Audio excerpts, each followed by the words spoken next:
Seja muito bem-vindo a mais um episódio do Além do Jaleco Podcast. E hoje temos aqui mais uma grande convidada, a doutora Mariana Vilas Boas. Seja muito bem-vinda, doutora. Oi, obrigada, gente. Estou com o coração cheio de gratidão por estar aqui com vocês, né, no podcast Além do Jaleco e contribuir um pouco do meu conhecimento para as crianças, para as famílias, de uma forma aí que meu conhecimento hoje possa transcender para todos vocês. Que legal, doutora. E hoje eu tô aqui não só como host e fundador do projeto, mas também como paciente. Tenho muito a aprender com você. Para quem acompanha o canal sabe que eu fui pai recentemente e tô com um filho de 4 meses hoje no momento que a gente grava esse episódio. E a gente sabe que é o momento, esses primeiros 1000 dias, né, doutora, de muita descoberta para os pais. E a gente sabe da sensibilidade que é essa fase. Em contrapartida com a internet, a gente tem muito mais informação. A gente sabe que a gente pode não só entender como lidar com essa fase, mas também tem o outro lado da moeda, que é a desinformação. Perfeito. Sabendo de tudo isso, doutora, o que você vê, primeiro, sobre essa fase, tá? Que é essencial para esses pais saberem e fazerem. E como se blindar da desinformação, do tanto de coisa, desse excesso de informação na internet? Interessante, assim, excelente pergunta, parabéns aí pelo bebê. E, assim, eu costumo falar que os primeiros 1000 dias, eles são os momentos mais importantes na vida de uma criança. Por quê? E tudo começa na gestação, intraútero. Então, a gente vai contar os 1000 dias do primeiro momento ali que teve a fecundação do espermatozoide com o óvulo e aquela vida foi gerada. Então, ali é o primeiro, o dia zero. E a partir de toda a gestação, a gente conta os 9 meses de gravidez e vem até os 2 primeiros anos de vida da criança, totalizando aí 1000 dias. Então, a primeira grande informação que eu trago para vocês, a importância de uma gestação bem feita.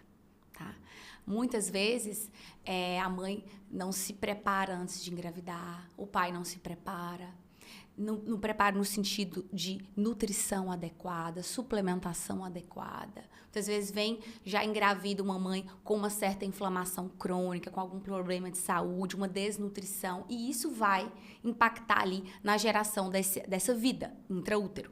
Então, o primeiro momento, gestacional. É ali que começa a se construir a saúde da criança. E tem estudos científicos hoje, Pedro, assim, que mostram mesmo pra gente que a deficiência, por exemplo, de vitamina D na gravidez, ela tá relacionada com autismo e com alergias. Então, uma criança que tem ali uma tendência a ser alérgica, quando a gente vai analisar no pré-natal, a mãe tinha uma deficiência de vitamina D. Um autismo também, os estudos estão mostrando essa relação de deficiência de alguns nutrientes maternos com o transtorno do espectro autista, que hoje está, infelizmente, né, crescendo cada vez mais no mundo todo. Então, olha a importância de uma gestante se cuidar, alimentar bem, cuidar das emoções e fazer uma suplementação correta. Começa ali, vem pro mecanismo do parto. A gente sabe que o parto vaginal, eu costumo falar, né, que quem nasce de parto vaginal nasce com o pé direito. Porque você recebe todos os benefícios da mucosa vaginal materna, probióticos do intestino da mãe, imunoglobulinas que passam, que são os anticorpos, células de defesa. Então, é como se o bebê já nascesse mais preparado, com um sistema imune melhor quando ele nasce de parto normal. Mas a gente sabe, né, que muitas vezes é necessário ser feita uma cesariana. O que eu trago aqui é que muitas vezes a cesariana se tornou uma coisa eletiva. A pessoa vai lá e marca o dia e a hora. Então, a gente também tem que ter esse olhar, né? Que tentar um parto vaginal, tentar um parto normal, natural, antes de simplesmente mecanizar um nascimento de um bebê. Então, esse olhar a gente tem que ter. E os primeiros 2 anos de vida. E é tão incrível, sabe por quê? Nesses primeiros 2 anos, eu falo assim, eu faço essa analogia para o pai e para a mãe, para o meu paciente. Ó, vocês têm na sua mão um HD de um computador, ó, limpinho. Ele não tem informação nenhuma, você recebeu esse HD. Que é o cérebro, o inconsciente, o consciente da criança. O que você vai colocar lá dentro? Que informação você vai colocar? Qual nutriente? Qual antinutriente você está colocando no cérebro do seu filho? Então, é uma responsabilidade muito grande nossa, como pais. E, então, esses primeiros 2 anos de vida, o cérebro do bebê, ele está passando por uma velocidade única na vida. É uma neurogênese. O que é neurogênese, gente? É uma formação, origem de neurônios. Neurônios estão sendo formados. Sinapses, o que são sinapses? Sinapses é a comunicação de um neurônio com outro. É o que me faz ser inteligente, pensar, ter raciocínio.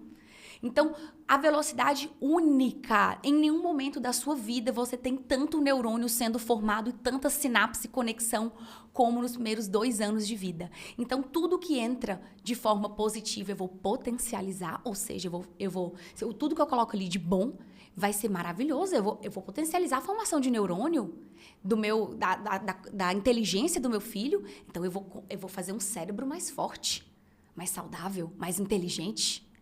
E o oposto também vale, Pedro. Se você coloca ali no cérebro de uma criança substâncias nocivas, metais pesados, uma alimentação inflamatória, vai contribuir de forma negativa. E palavras, né?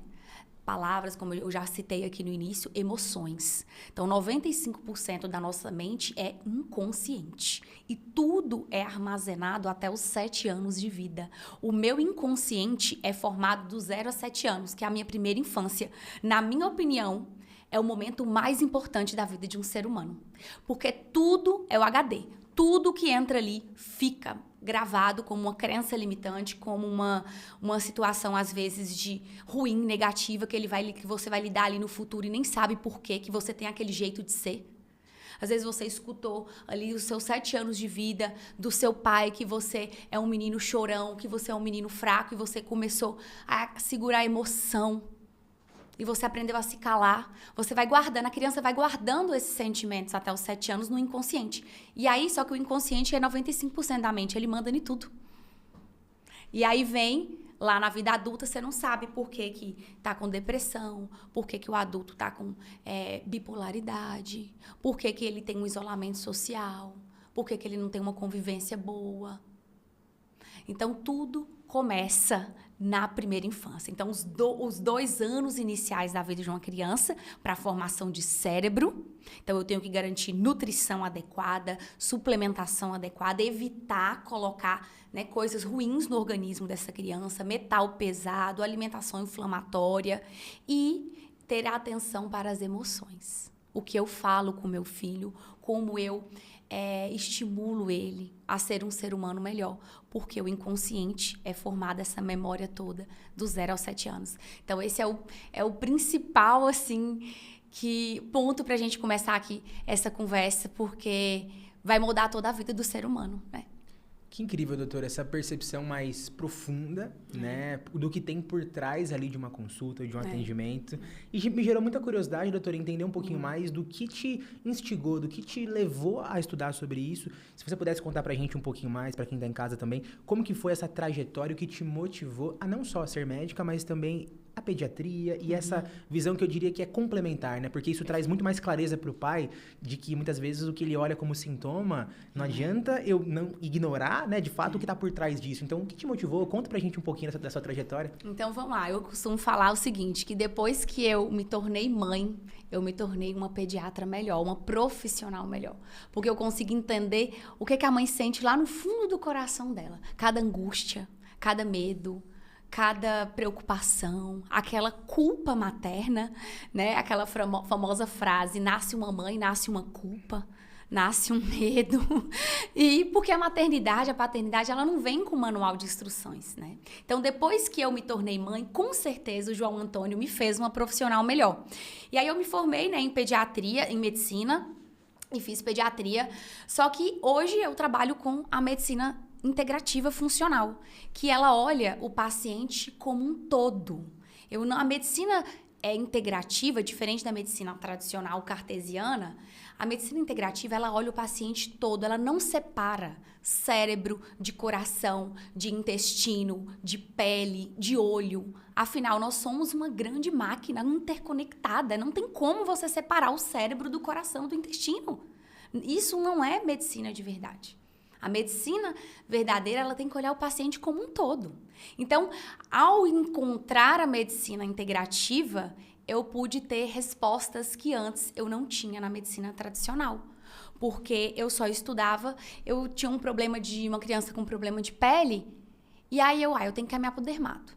Ah, mas essa criança também tá com problema no intestino. Aí tem que caminhar pro gastro. Ah, mas ela também tá com problema mental, ela não tá dormindo. Encaminha pro neuro. Aí a mãe ficava perdida, angustiada, eu com o pediatra também.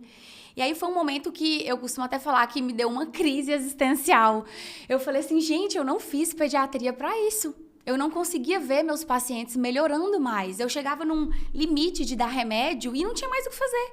E aí ele já estava passando com 5, 6 especialistas, só tratando o sintoma. Ninguém olhava a causa do problema. Então, o problema não ia ser resolvido nunca, porque a gente só resolve um problema quando a gente analisa a causa dele. Então, você vai na causa, o problema está resolvido. Só que na medicina tradicional, eu não conseguia resolver, porque eu só sabia tratar uma doença, um sintoma. Uma doença, um sintoma. É isso que eu aprendi na faculdade, é isso que o médico aprende na faculdade.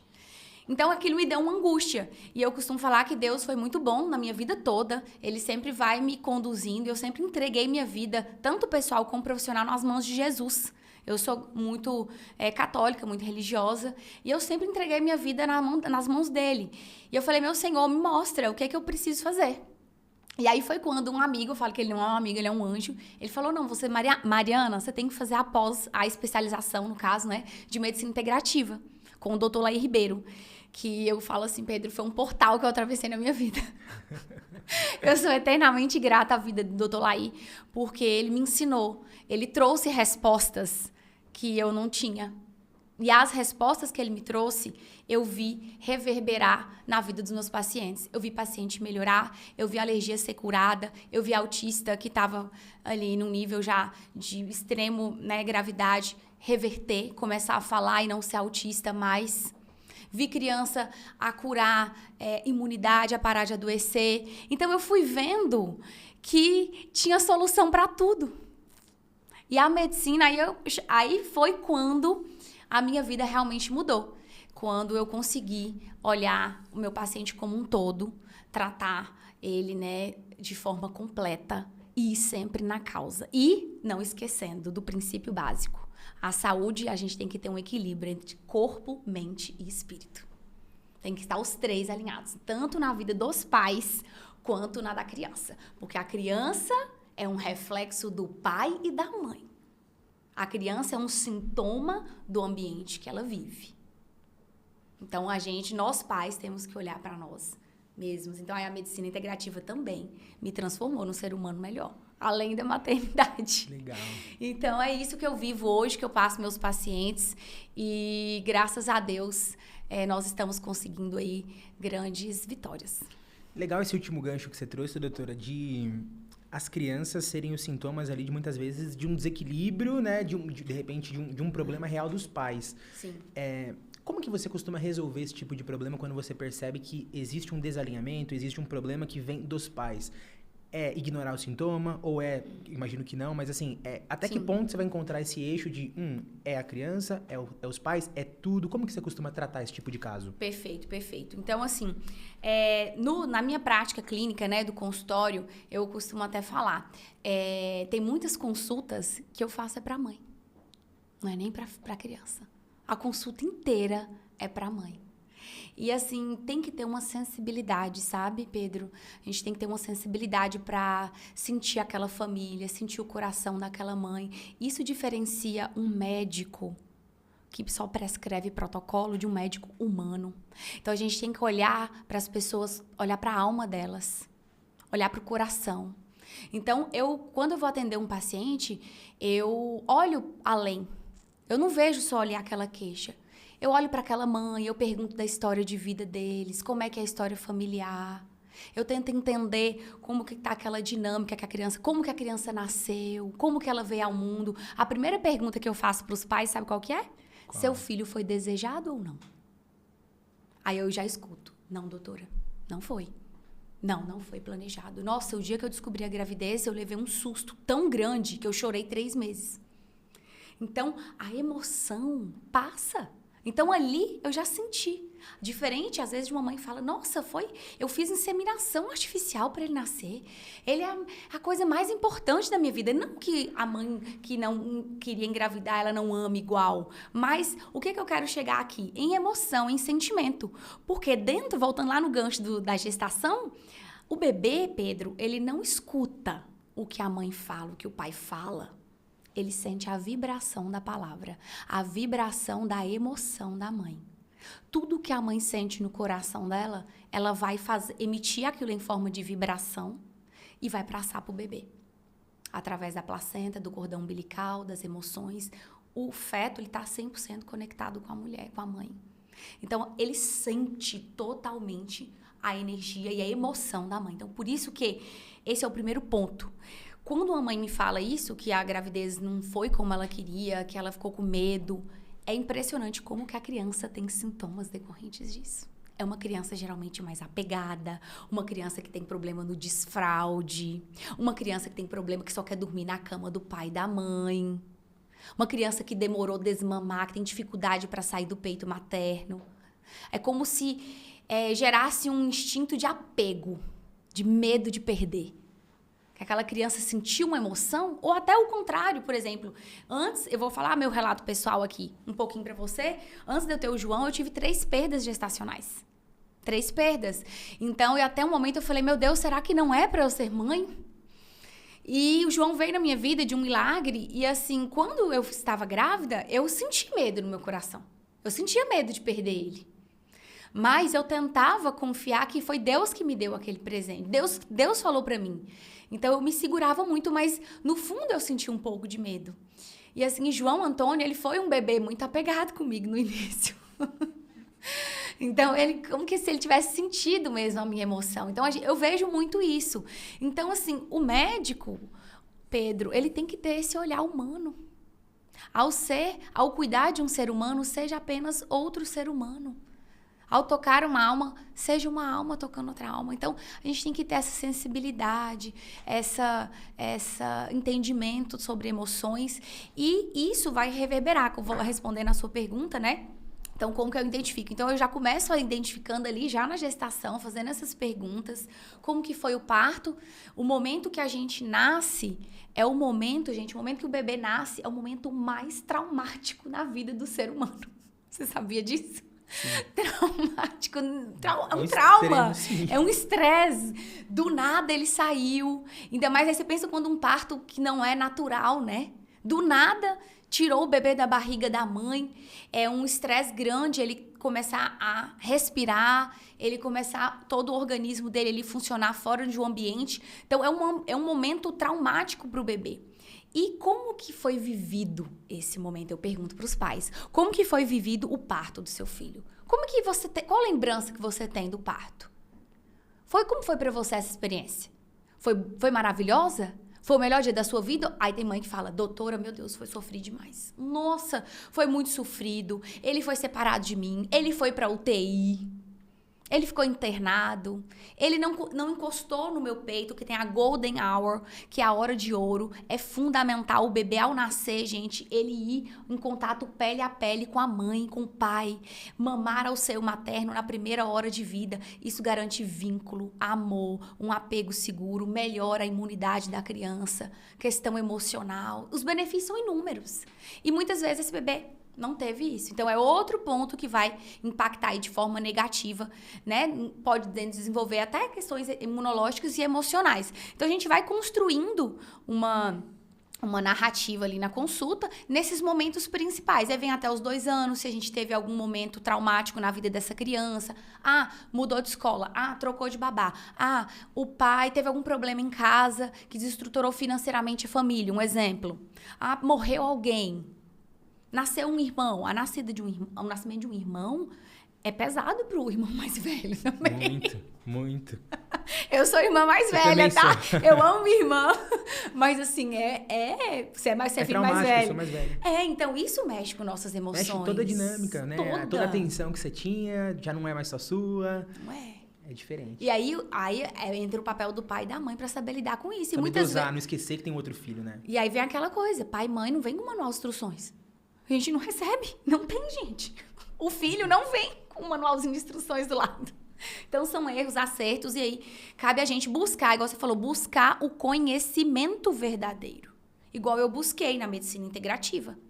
É buscar um conhecimento de verdade, para você ser um pai e uma mãe melhor a cada dia, mais amparado, fazendo o melhor pelo seu filho. Busque conhecimento, é o que eu falo com meus pacientes. Busque conhecimento. Seja você pai, você mãe, protagonista da saúde do seu filho, para você não ficar dependendo de outras pessoas, de tantas visões divergentes que a gente tem hoje na internet e também até em âmbito profissional dentro de um consultório. E assim, ô Pedro, aí vem essa questão dos 7 anos mesmo, né? Que até os 7 anos essa criança vai ter isso e o problema sempre vai estar ali no núcleo familiar, tá? Então, assim, eu tenho que identificar o pai e a mãe, onde que foi gerada ali uma ferida neles, uma questão emocional que tá reverberando ali na criança. E eu sempre indico o tratamento pro pai e pra mãe também. E aí, o pai faz o tratamento, melhora ali uma questão. Eu tive um caso de um paciente, posso falar rapidinho um caso clínico aqui? Quanto mais casos, melhor. Olha, que maravilha. Eu atendi uma bebê, ela é minha paciente até hoje, né? Maravilhosa. Se ela ouvir, ela vai saber que é dela, mas a gente não vai falar nomes, né? Tá bom. Enfim, então, é uma bebezinha, na época ela veio pra mim, ela tinha uns 3 meses, ela não tinha nem 6, acho da idade do seu filho. E a mãe dela me falava que ela não gostava de ficar no colo do pai. O pai pegava, ela começava a chorar. Falei assim, doutora Mari, desde o dia que ela nasceu, o pai dela pega ela começa a chorar, ela não gosta do pai. Parece que ela não gosta do pai dela. Eu tô preocupada. Falou assim pra mim, por que ela não gosta? Aí meu marido chega em casa, quer ficar com ela, e ela chora, aí fica aquela situação tensa. Aí na hora a gente já identificou, não existe, né, um bebê não querer ficar no colo do pai. Então o que ele tá sentindo? A emoção do pai. O bebê está totalmente conectado à emoção do pai e da mãe, principalmente até os 7 anos de vida. Tudo que a mãe vibra de emoção impacta na criança. Tudo, absolutamente tudo, até os 7 anos. E o pai também, mas mais a mãe. Enfim, então eu já identifiquei que o problema era uma questão emocional do pai passando para ela e ela reagindo de forma negativa. Aí eu indiquei eles fazerem a microfisioterapia, que é uma terapia que a gente utiliza muito na medicina integrativa. A microfisioterapia, depois daria só um podcast disso. Só disso. Mas enfim, a microfisioterapia, a criança fez a sessão de micro e o pai fez. E aí, quando foi identificado no pai, durante a sessão de microfisioterapia, que ele tinha sofrido uma rejeição intraútero pelo pai dele. E aí aquilo foi enraizado ali no emocional, no inconsciente. Então ele estava de forma inconsciente transferindo aquela rejeição para a filha dele. E aí foi feito todo a terapia para cancelar, né, apagar esse sentimento. E aí a criança simplesmente ama estar no colo do pai, faz tudo com o pai. Incrível, assim, a família muito grata, emocionada. Então, assim, a gente conseguiu ir na causa do problema, que era uma questão emocional do pai, que poderia impactar de forma muito negativa o desenvolvimento dessa criança. Essa criança poderia criar, no futuro, ali, um problema com a questão masculina, com escolhas na vida dela, com posicionamento de autoestima, que a figura paterna tem relação com isso, né, na menina. Então, a gente conseguiu reverter aí, tratando a causa. Então, uma coisa linda, mais uma coisa linda e maravilhosa da medicina integrativa, da pediatria integrativa, né, que olha aí o corpo como um todo. E cuidar do paciente como um todo e olhar que, no seu caso, o paciente não é só a criança, né? Não é. No fim das contas, é a família. E sabendo disso, até trazendo um pouquinho desse lado pessoal do meu caso, me colocando agora no lugar de paciente ali. A gente sabe que muitas vezes, quando a pauta é alimentação, a gente tem tanto alimentação desde a introdução alimentar até o que a criança come, sim, mas também para a mãe que está amamentando. Perfeito. Pensando na mãe primeiro, doutora, o que você acha que faz sentido, essa mãe de primeira viagem principalmente, evitar, pensando certo, em alimentos ali, e depois falar um pouquinho da criança em si, de como começar de forma bem feita essa introdução alimentar? Perfeito. Excelente pergunta, porque a alimentação é a base da saúde. Sem alimentação correta, não adianta, eu falo para o paciente, Pedro, não adianta você tomar todas essas vitaminas, suplemento, fazer tudo se você não alimenta bem, tá? Então, a alimentação nós vamos começar na gravidez. Quais os alimentos que a grávida tem que evitar ingerir para não dar alergias no bebê, para o sistema imunológico desse bebê ser gerado de forma forte, para o intestino ser gerado de forma forte. Por que intestino? Você sabia que o intestino produz 80% a 90% do sistema imunológico de uma criança? E a microbiota é gerada, sabe onde? Dentro da barriga da mãe. Tem duas coisas que a gente herda somente da nossa mãe. A nossa mitocôndria, que é como se fosse a bateria da sua célula, que produz energia para o seu corpo. A mitocôndria você só herda da sua mãe, o DNA. E a microbiota. Olha a importância, então, de uma mãe ter uma microbiota saudável. E minha microbiota é reflexo do quê? Do que eu coloco dentro do meu corpo, do que eu como. Então, quais são os alimentos inflamatórios que a mãe e a mãe que já está amamentando, no caso sua esposa, e de uma gestante, né? Que eu tô pensando além, eu tô pensando em gravidez também, gravidez e amamentação. 4 alimentos inflamatórios que devem ser evitados ao máximo, tá? Ou até excluídos dentro do possível. É o glúten, que é a farinha de trigo. A farinha de trigo foi geneticamente modificada, hoje é uma farinha de trigo indigerível para o ser humano. Você não tem enzima para digerir o glúten, a gliadina, a proteína. Então, essa é uma verdade. É triste ter que falar isso para vocês, mas um simples pão ali, ele pode ativar uma doença autoimune no seu filho no futuro. Tá? Isso não é terrorismo alimentar, isso não é exagero, isso é ciência, isso é verdade, é o que a gente está vendo acontecer hoje. Cada vez mais eu recebo crianças menores de 1, 2 anos com doença autoimune, uma doença de adulto. Então, primeiro, glúten. Segundo, açúcar. O açúcar é um grande vilão. O açúcar refinado, o açúcar escondido, Pedro. Por exemplo, você vai comer um pão de forma, ele tem açúcar. Você vai comer uma bolacha, água e sal, tem açúcar. Esse escondido é o mais perigoso, né? Porque ele vai batido, você não calcula quanto você tá comendo, vê, e só vai. Você não olha. E hoje as indústrias, Pedro, elas estão colocando... As pessoas estão mais despertas para isso. Sim. Elas estão lendo mais rótulo. A indústria está colocando sinônimos de açúcar. Sacarose, glicose. Aí a pessoa lê, não acha que é açúcar. Não tem o mesmo peso, ou pela ignorância dela, ela deixa passar. Sacarose. Né? A pessoa nem sabe que sacarose é açúcar. Aí é permitido por lei você colocar os sinônimos. Então, a gente tem que ter muito cuidado com o açúcar, evitar ao máximo, tá? E o leite de vaca. Aí aqui entra na grande polêmica, sim, que é o leite de vaca. O leite de vaca, se consumido na gestação, vai causar desbiose na mãe, inflamação intestinal, vai passar para a microbiota do bebê, vai aumentar risco de quê? A PLV, alergia à proteína do leite de vaca nessa criança, cólica, tá? A mãe, o bebezinho que tem cólica, a mãe tomou muita coisa com leite na gravidez. Todas, não tem exceção. Cólica, dermatites, aquelas dermatites atópicas, lesõezinhas. É muito comum o bebê apresentar... Disquesia também, né? Disquesia, que é aquela... Espremer, o bebê faz... um pouquinho, com 2 meses, assim. Com 2 meses, ele teve muita cólica, não? Teve. E sua esposa consumia leite? Aí ela cortou. E aí melhorou. 15 dias, zerou. Tá vendo? É o que eu falo. É isso.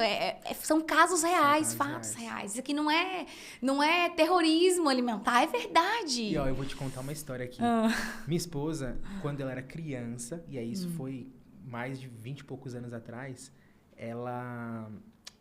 o médico da época falou pra minha sogra, mãe dela, como ela não conseguia mamar, pra misturar leite de vaca com água e deu pra criança. Minha esposa tomou. Então, ou seja, olha a microbiota dela. Você viu já começou a inflamar e passou pro seu filho. Nesse caso, assim, a gente brinca, mas olha o quanto evoluiu, né, a informação. Hoje a gente tem muito mais acesso. Claro. Só que hoje a gente paga o preço daquelas escolhas. Tudo começa na infância, é o que nós estamos falando. Os primeiros 1000 dias, os primeiros 7 anos. Minha tudo. Esposa, ela é a PLV. Não por acaso, Pronto, né? Aí, ó, a gente já descobriu a causa. Sim, então você consegue associar, né? Eu vi você falando, eu falei, putz. Sim. E muitas vezes a gente vai achando que é um problema que aconteceu hoje. Acontece. Não é normal você comer um pouquinho de chocolate e você passar mal do nada. Não, do nada. A pessoa fala assim, mas do nada apareceu essa doença. Do nada. Não é do nada. Dermatite, Tudo começou lá atrás, na gravidez, né? Então, a mãe que consome leite de vaca durante a gravidez, ela vai ter uma microbiota inflamada, vai inflamar a microbiota do bebê. É o que a gente falou, a PLV, dermatites, alergias, bronquite, asma. Então, ela tem que evitar também durante a amamentação. Eu falo minhas pacientes, quem me segue aqui nas redes sabe, Pedro, que eu falo assim, o leite de vaca, ele não deve ser consumido por mulher que amamenta, por nenhum ser humano, tá? Nenhum. Mas a mulher que amamenta e tá grávida, ela não deve consumir se ela quiser ter um filho saudável, tá? E você fala assim, o líquido em si ou receitas que tem leite? Tudo que geral. Eu costumo falar assim, saiu da teta da vaca é inflamatório. Saiu da teta é inflamatório. Para criança, sim. Tá? Para uma criança que está com uma microbiota em formação, um cérebro em formação, um sistema imune imaturo, é muito inflamatório. Seja o leite A1, seja o leite A2, A3, que não existe, A1, A2, A3, não interessa. A caseína, que é uma proteína do leite da vaca, ela é mucolítica, ela dá rinite na criança, aumenta a adenoide da criança, amígdalas. Toda criança que fez cirurgia para remover a adenoide e amígdalas era bebedora de leite. Toda, sem exceção.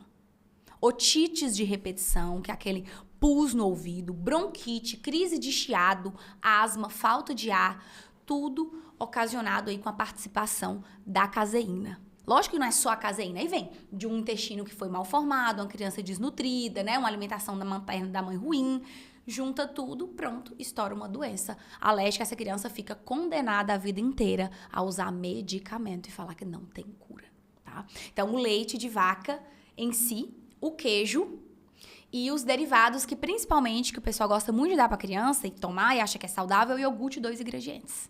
Tá? O iogurte 2 ingredientes, ele não é saudável porque ele não tem conservante, não. Ele não é saudável porque ele tem leite de vaca. É puro, é leite de vaca concentrado.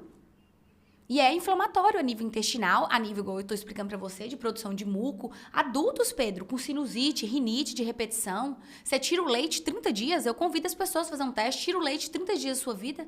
Você que tem algum desses sintomas, você vai ver, aí você me conta como que reduziu aí de 80% a 90% só removendo os lácteos. A única parte boa do leite da vaca é a gordura, que é a manteiga.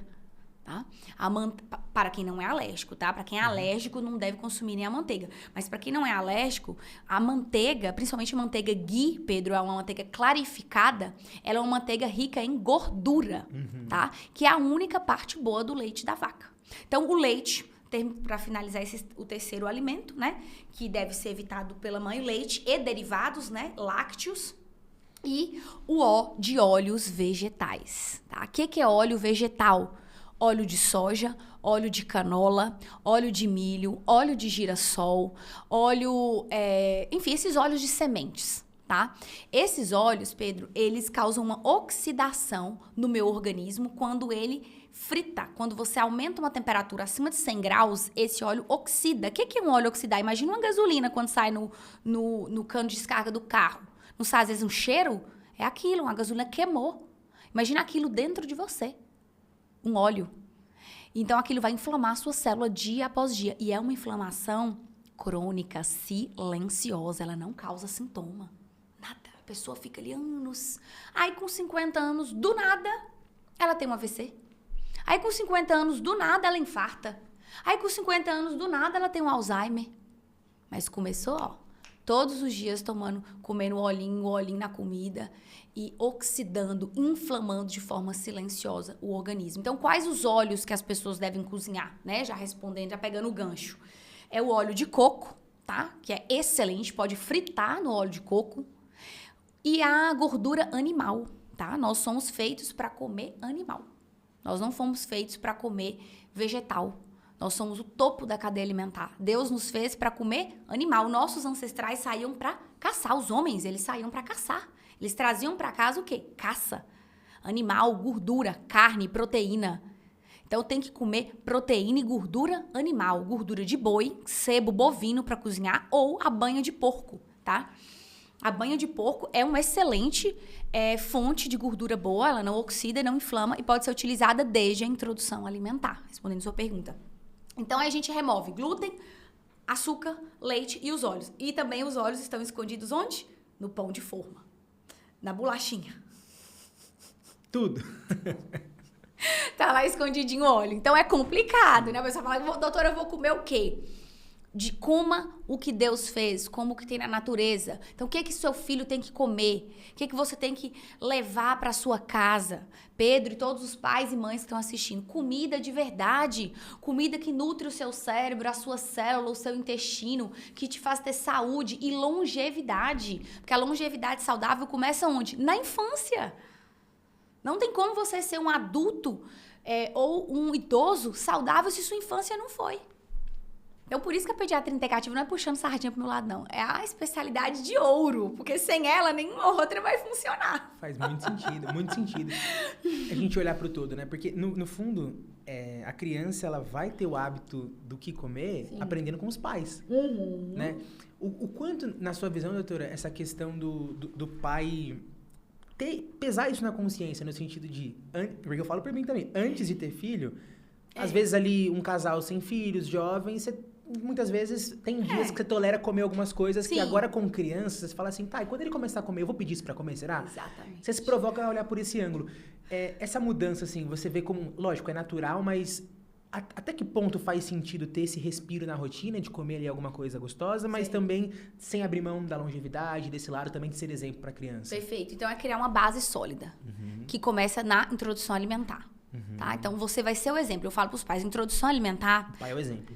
Pedro, você, o pai e a mãe, eles são o exemplo. O seu filho vai aprender com o que você faz, não com o que você fala. Ele vai aprender olhando pra você. Como meu pai conversa com a minha mãe, como minha mãe conversa com meu pai, como que meu pai come, o que ele come, como que ele se porta diante da vida, ele olha e quer imitar. A mesma coisa vale pra alimentação. Então, primeira regra da introdução alimentar, dessa base de alimentação que a gente vai construir, introdução alimentar, pai e mãe exemplo. Não adianta você comer pizza e seu filho querer que seu filho coma brócolis. Você tá lá com um pedação de pizza na boca, enfiando o brócolis na boca dele. Não tem sentido, né? Nenhum. Então, começa aí a mudança. Então, a base, a estrutura. Ele vai ver você comendo saudável. E tem que começar com comida, proteína, gordura boa animal e carboidrato do bem.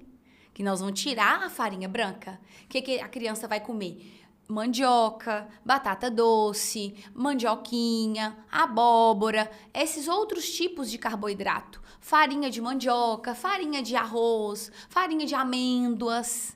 Então, você vai começar a introduzir ali na sua casa esses alimentos saudáveis. E ela vai começar a alimentação dela comendo isso. Então, para ela, isso e ver o pai e a mãe comendo. E aí, quando entra, respondendo sua pergunta, a exceção, não dá pra gente viver numa bolha. Não tem como. Temos que ter equilíbrio na vida. Não é nem saudável viver tão assim, né? Com como se fosse, né, uma rédea nos olhos mesmo. Não é saudável. Isso não faz bem. Mas quando você constrói uma base forte, Pedro, seu filho começa a ter consciência do que é saudável e o que não. Então, construa a base forte e se permita viver 10% ali, que um aniversário que você vai na casa dos avós. Porque muda o motivo, né? Quando a gente tá comendo besteira, muitas vezes eu tô querendo desafogar um dia ruim, eu tô querendo ir pra uma válvula de escape. Enquanto numa festa, por exemplo, é a memória que tá sendo construída. Às vezes é um outro motivo de fazer. Eu acho que deu pra pegar bastante esse lado que você trouxe. E fazendo um link, assim, com esse ambiente, por exemplo, você falou de uma festa. Sim. Como que é, na sua visão de atendimento, para essa família começar a se socializar com outras famílias que não praticam? Como que você sugere, o que você recomenda para encontrar esse eixo de alimentação, pensando nas crianças? Porque uma festinha dessa, talvez o seu filho não coma açúcar. Tá, mas você vai na festinha que tem brigadeiro. Como que você costuma recomendar esse tipo de inserção nesse ambiente, mas sem se contaminar, vamos colocar assim? Sim, então assim, eu falo sempre para os pais criarem uma mentalidade na criança, Pedro. Você tem que criar. Eu vou falar como que é lá em casa, como mãe, como pediatra integrativa, né? Então, eu ensinei o meu filho o que é saudável. E eu ensinei que, de vez em quando, se ele viver 90% comendo bem e saudável, de vez em quando, aquele brigadeiro na escola, na aniversário, não vai instabilizar ele. Então, ele vai hoje. Qual que é o principal problema? A lancheira da escola, Pedro. A lancheira, meu filho leva na lancheira carne, ovo, leva uma fruta, muitas vezes, leva um queijo de búfala, ele leva proteína na lancheira.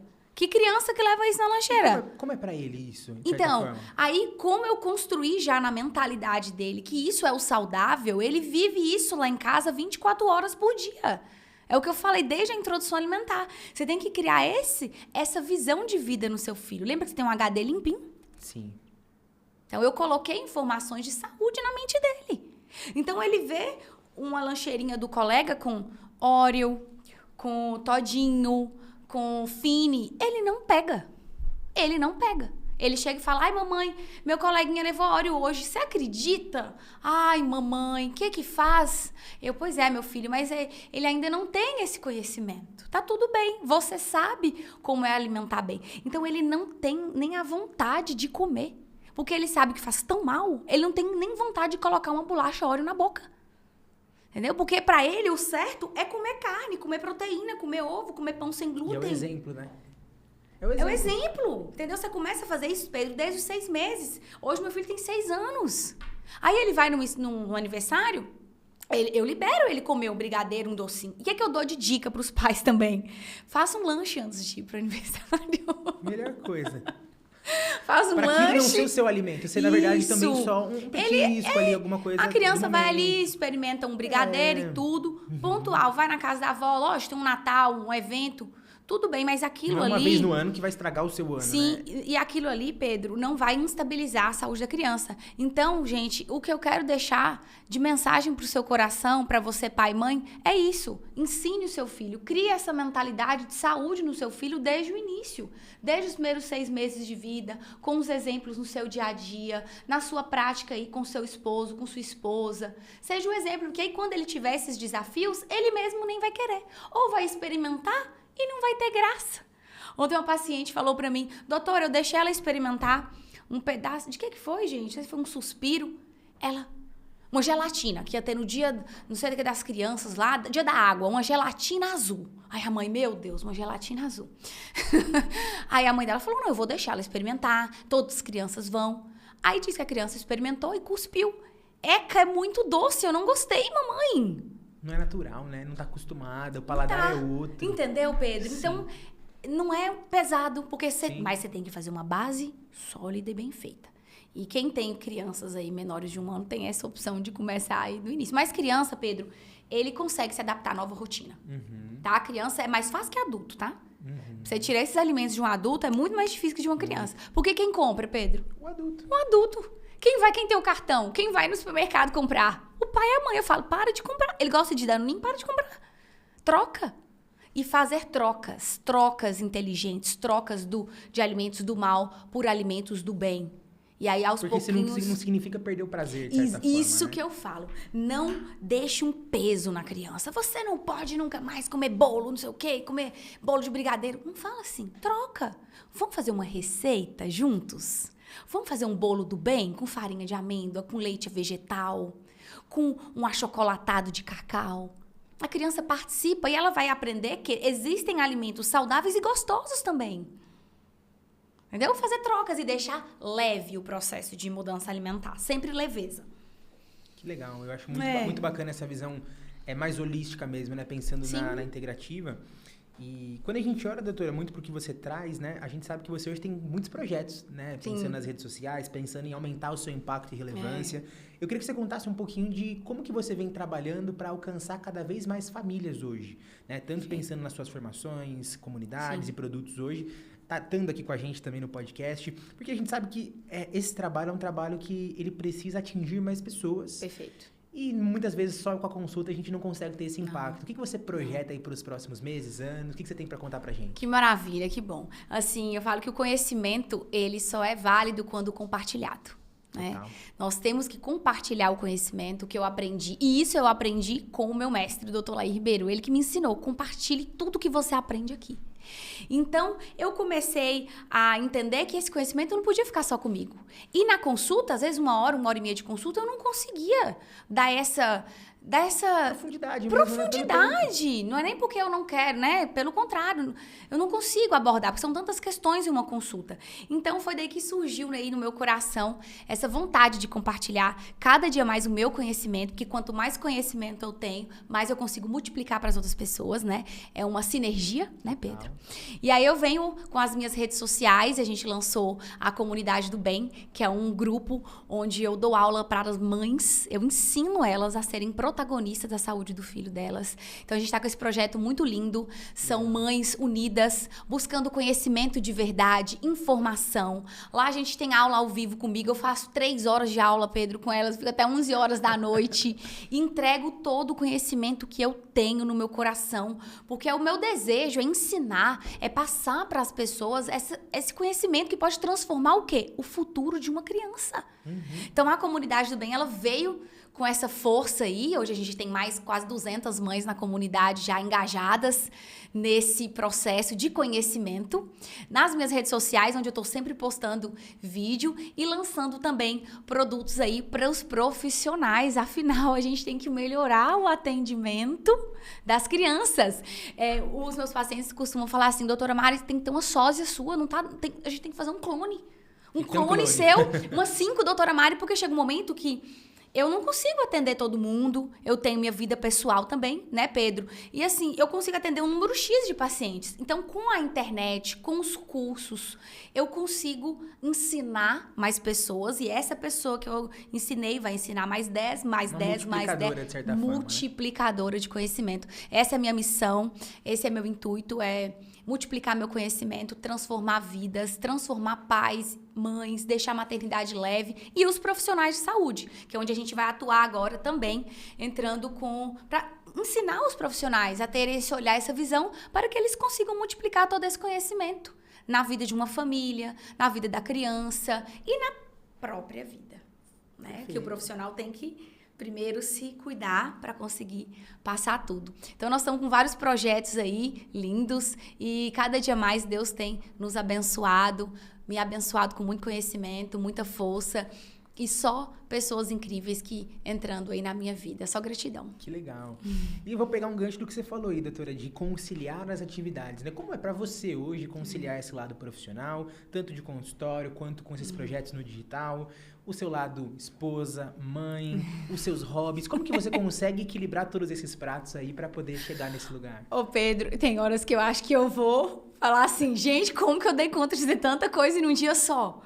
E assim, não dá pra gente ser 100% perfeita, né? E eu falo com as mães, não tem como a gente ficar com a capa de Mulher Maravilha 24 horas por dia. Então, eu tenho que olhar pra mim. Eu tenho que primeiro olhar pra mim. Então, como que eu consigo dar conta de ser mãe, esposa e profissional? Cuidando de mim. Cuidando do meu coração. Cuidando da minha mente. Então, todos os dias eu me conecto muito comigo mesma, com Deus. Eu mantenho a minha espiritualidade muito ativa, muito elevada para conseguir conciliar tantos projetos. E é o que eu falo também nas consultas. Mãe, você tem que cuidar de você. As mulheres, as mães se esquecem delas mesmas. Tantas mães que não vão em uma academia mais. Então, você tem que estar bem para o seu filho e sua família estar bem. Se a mulher não está bem, o marido não fica bem no casamento. Ou a criança também não, desestrutura tudo ao redor. Então, o meu segredo é esse, é cuidar primeiro de mim. E isso não é egoísmo. Pelo contrário, isso é amor. É amor que multiplica, porque se eu tô bem, eles vão ficar também. E é o que eu trago, né, hoje aqui para falar também pro pessoal da importância da mulher se cuidar do coração dela, para ela conseguir, sim, colocar essa capa de Mulher Maravilha e fazer o que ela quiser. Mas primeiro cuidar dela, tirar o tempo para ela. Então tem que ir na academia, ou fazer uma meditação, ou uma oração, um banho de sol. Escolha meia hora do dia para cuidar de você. E até aprofundando nisso, até ia te perguntar, como que você vê, principalmente para mãe de primeira viagem, eu falo porque a gente, no caso eu e minha esposa, a gente se viu nesse lugar. Como a gente consegue manter a nossa essência ali de cuidar da gente, para mãe principalmente, de não esquecer desse lado mulher? Como que foi para você e o que você recomenda para essas mães nesse sentido de não se esquecer, não se abandonar nesse processo? Porque é muito fácil a mãe esquecer dela nesse processo, né? 100% esquece. 100% das mães, elas esquecem de si. Então, a primeira coisa que eu falo é se permita, nos momentos que o seu filho pedir ajuda, se permita pedir ajuda. Meu marido, minha sogra, minha mãe, você pode ficar com ele para eu ir ali na academia? Ou para eu ir 30 minutos fazer uma atividade física? Ou para eu fazer uma massagem e meditar? Peça ajuda.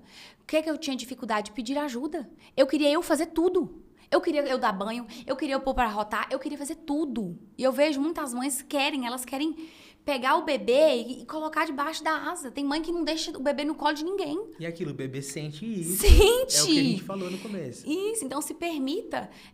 Foi o que eu fiz, eu me permiti pedir ajuda. E assim, nesse momento, o pai, Pedro, ele tem que ser muito bacana. Muito presente. O pai tem que entender. O pai tem que apoiar. Falar, não vai, meu amor, eu vou ficar aqui. Eu vou colocar o bebê pra dormir. Eu vou ficar com ele enquanto você vai na academia. Eu combinava com meu marido horários, né? Ele ia em tal horário, eu ia outro horário. Então, o horário que você... o horário que você tem, Pedro. Se for meia hora, 1 hora, então comece. Então, peça ajuda. Foi o que eu fiz, eu pedi ajuda. Fiz, né, com meu marido, obviamente, um ajuste de rotina e de horários e me permiti. Porque muitas vezes a gente não se permite, então tem que ter leveza no coração. É isso. E sempre levar a criança, Pedro, junto, tá? Às vezes um passeio vai fazer bem pra cabeça da mãe, mais da mãe do que pro bebê. Um passeio ao ar livre. Tantas mães que ficam presas no apartamento 3 meses, 5 meses, não descem nem pra passear com o bebê. Então, saia, passeie, se permita viver esses momentos também de bem-estar, né? Olhar pra mãe também, né? Eu acho Olhar que o papel pra do pai mãe. é de fato apoiar a mãe no fim das Apoiar. contas. Porque se a mãe tá bem, o bebê vai estar bem. É isso. Essa é uma verdade. E assim, o pai, ele tem esse papel essencial. Eu falo isso. Eu falo assim, você é o marido, você tem que apoiar a sua esposa. Você tem que exercer seu papel de pai. Olhar pra ela. Que muitas vezes a gente vem de uma cultura que é a mulher que tem que dar conta de tudo. E não é. Sobrecarrega. E a mulher inconscientemente já carrega isso também, viu? Ela já carrega essa crença que ela que tem que dar conta de tudo, da casa, do bebê. Não. Tem que ter... Isso é parceria, isso é amizade, isso é um casamento forte. Né?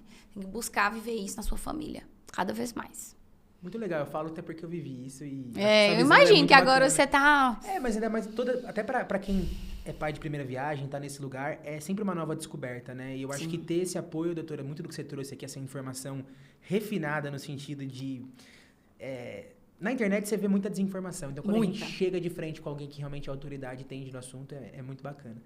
E, doutora, queria te pedir para deixar uma mensagem final para essa mãe, para esses pais que estão assistindo, pensando em qual que é o primeiro passo, o que você fala para essa pessoa que percebeu que realmente quer mudar esse estilo de vida, vamos colocar assim, mas não sabe por onde começar. O que você recomenda para essa pessoa?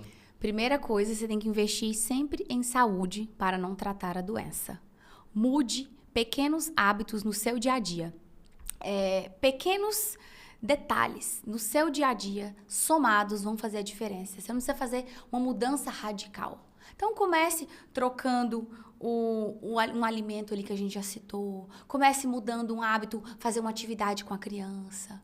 Comece a frequentar mais ambientes com natureza. Então, cuide da sua família, cuide do seu filho nos detalhes. Faça aquele trabalho de formiguinha, né, Pedro? Todo dia você fizer um pouquinho, no final...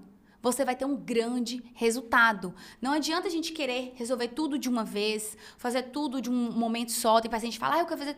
Eu falo assim, você está construindo uma nova casa, tijolinho por tijolinho. Então, comece mudando a alimentação, mudando a mentalidade, buscando informação de verdade, que foi para isso que eu criei a Comunidade do Bem, para trazer informações para as mães que estão carentes de informação de verdade. Então, buscando informação, mudando o seu ambiente, sua mentalidade, a sua energia e entendendo que o seu filho é um reflexo seu. Tá? Então, cada dia se ame mais, busque mais a Deus, busque mais se conectar com essa missão linda que Deus deu para você como mãe, como pai, porque o seu filho você vai ver a criança evoluindo e crescendo e desenvolvendo e você vai falar assim, missão cumprida. Fiz tudo bem feito, porque a gente só colhe o que a gente planta, né? Não tem jeito. E a infância é o quê? O caminho que a gente caminha para o resto da vida. É a estrada que meu filho vai caminhar para o resto da vida. Que estrada eu estou dando para ele? Que estrada eu estou construindo para ele caminhar? Então, busque, né, a estrada do amor, da saúde de verdade, da alimentação, eu falo que de respeito. As crianças merecem muito respeito, elas merecem ser amadas, ser elogiadas. Elogie seu filho, fale bem dele para ele mesmo, conecte, ensine para ele, não falando de religião, Pedro, mas ensine o caminho, né, de uma espiritualidade, um caminho de Deus, dentro da sua religião ou o que você acredite, mas trabalhe isso no seu filho, essa mentalidade forte, forte. Isso é um presente que ninguém pode tirar. É o maior investimento que você pode fazer. É criar essa base forte. E é o que toda criança merece. Respeito, amor e felicidade. Esse é o meu recado aqui para vocês. E é isso. Gratidão aí. Que legal, doutora. Muito obrigado pela sua presença. Espero que você tenha gostado desse episódio. A gente quer te ver mais vezes aqui, Ai, que bom. viu? Fico feliz. Eu adorei, assim, a oportunidade. Viu, Pedro? Te agradeço muito. Que Deus abençoe aí sua vida como pai, sua esposa, seu filho. Né? Deus te fez pai, Ele confia em você. Você tem uma grande missão, não só você, como todos os pais aqui que estão nos assistindo. Então, é isso, buscar conhecimento, mão na massa e gratidão por estar aqui hoje compartilhando essa verdade, esse conhecimento que pode salvar tantas crianças. Eu agradeço demais, fiquei muito feliz e com certeza iremos falar de muitos mais assuntos, porque tem coisa demais para falar. Tem coisa. Nós vamos falar só de intestino, só de imunidade. Tem muita coisa que você vê na internet, tanta desinformação. Tanta desinformação. Tem sim. Mas eu agradeço muito, viu? Que Deus abençoe. Obrigada pela confiança em mim, no meu trabalho. Vamos juntos aí. Obrigado a você, toda a equipe também. E você que assistiu a gente até aqui. Eu te vejo no próximo episódio do Além do Jaleco. Tchau, tchau.